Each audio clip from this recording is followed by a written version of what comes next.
को संकेतन सूत्रों की सहायता से हम किसी वस्तु को देखते हैं, रासायनिक समीकरण कहलाता है। चलिए अब है उसके झुकती है कि नहीं। ऊष्माक्षेपीय अभिक्रिया किसे कहते हैं? वैसे रासायनिक अभिक्रिया जिसमें ऊष्मा का उत्सर्जन होता है ऊष्माक्षेपीय। अच्छा, ऊष्मा किसे कहते हैं? वैसे रासायनिक समीकरण जिसमें अभिकारक और प्रतिफल के परमाणु या परमाणुओं की संख्या बराबर हो संतुलित। बताओ, कुछ बच्चे से क्वेश्चन पूछते हैं, खड़ा कराते हैं। पहला वीडियो हमारे तो रासायनिक समीकरण किसे कहते हैं? जिसका अभिकारक और प्रतिफल के परमाणु संख्या बराबर होता है उसे। माय डियर फ्रेंड, आप सभी को बता दें कि रोज की तरह आज भी अपने YouTube channel genius study Muzaffarpur पर आप सभी को बहुत बहुत स्वागत है। आपको बता दें कि आज जो है रसायन शास्त्र का चैप्टर 1 लेकर के आ गए हुए, सभी का चैप्टर वाइज जो है ना अभी लेकर के वीडियो आ रहे हैं। तो आपको बता दें कि पहला चैप्टर का नाम है रासायनिक अभिक्रिया एवं समीकरण। तो अब जानेंगे पहले कि रासायनिक अभिक्रिया किसे कहते हैं एवं रासायनिक समीकरण किसे कहते हैं। तो देखो, रासायनिक अभिक्रिया जब कोई पदार्थ अकेले या किसी अन्य पदार्थ के साथ, बोलो तो, जब कोई पदार्थ अकेले किसी अन्य पदार्थ के साथ मिल करके भिन्न गुण वाले, मतलब जो गुण उसको है उसके क्या होगा, बिल्कुल अलग अलग गुण वाला जो है एक नया पदार्थ का निर्माण करता है। क्या होता है? 2 या 2 से अधिक, अकेले ही नहीं 2 या 2 से अधिक नया पदार्थ का निर्माण करता है, तो उसको हम कहेंगे रासायनिक। जो पदार्थ रासायनिक अभिक्रिया में भाग लेगा, जो पदार्थ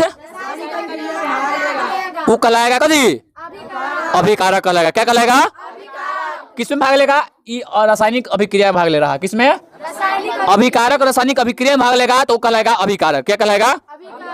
रासायनिक अभिक्रिया अभिकारक और रासायनिक अभिक्रिया में भाग लेगा तो क्या कहलाएगा?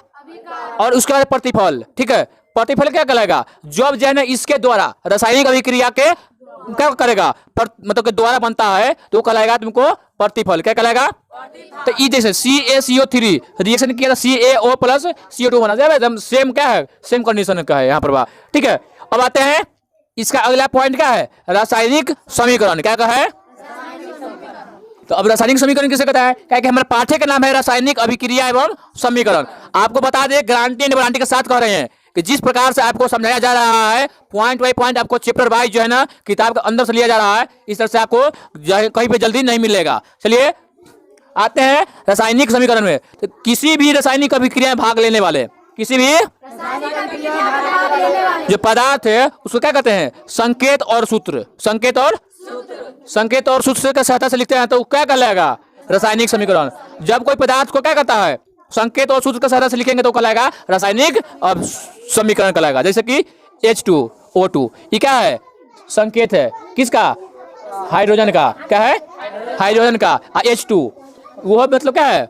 वो हाइड्रोजन नहीं है। तो संकेत और सूत्र O2 मतलब ऑक्सीजन, ठीक है, 2 और H2 और O2 रिएक्शन किया तो क्या बनाया? 2H2O। किसका सूत्र है?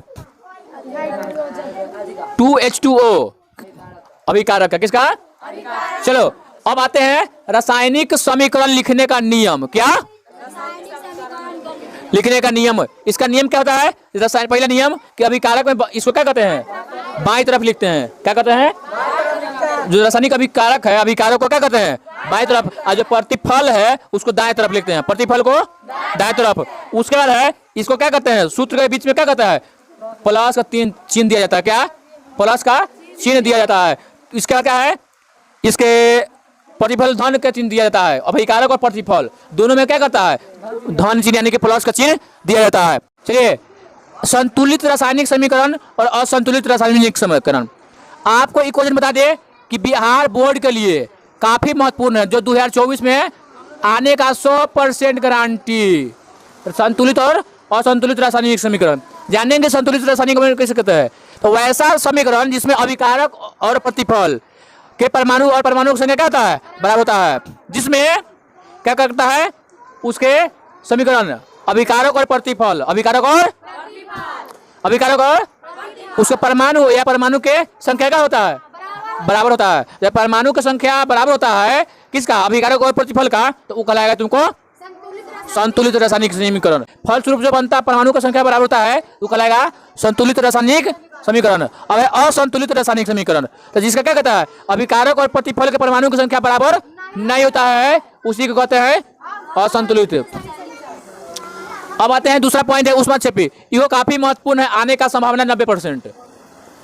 ऊष्माक्षेपी और ऊष्माशोषी, इसमें है वैसा रासायनिक समीकरण जिसमें क्या करता है, ऊष्मा का, सब नहीं बोल रहा है, जिसमें ऊष्मा का उत्सर्जन होता है वो कहलाएगा ऊष्मा, जिसमें क्या कहता है, ऊष्मा का अपशोषण होता है। ऊष्मा का अपशोषण में तो समझा, खत्म हो रहा है, ठीक है।